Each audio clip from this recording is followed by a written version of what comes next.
Сәлем достар, мен бүгін чикенді жаңа рецептпен дайындап көрмекшімін. Мінекей мынау примерно 1 килограмм болады.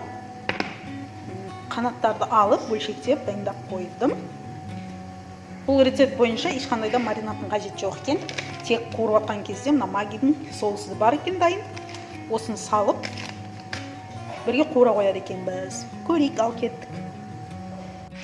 Мінекей мына қатты отқа, қатты ыстық майға қуырып жатырмын. 20 минут осылай қуыру керек екен, араластырып тұрып, толық қызарғанша.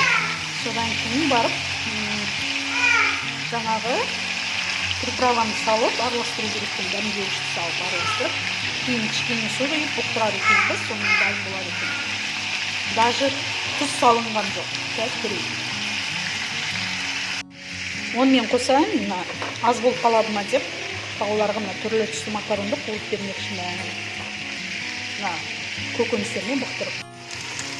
Көкөністерді қуырып жатырмын. Мен көкөністерді өстіп майдалап турап тастаймын, себебі балаларым үлкен болып туралса жемей қояды.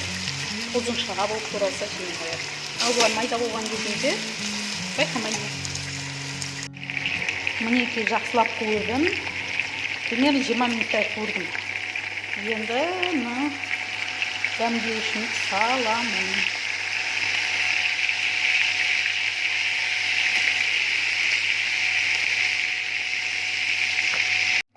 Мінекей түрлі түсті макаронымызды дайын, бұқтырылды.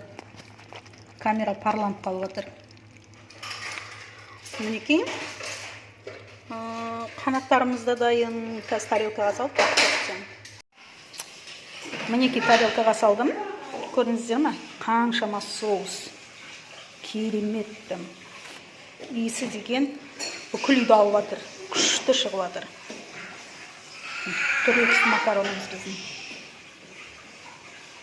Күшті, дәмді керемет.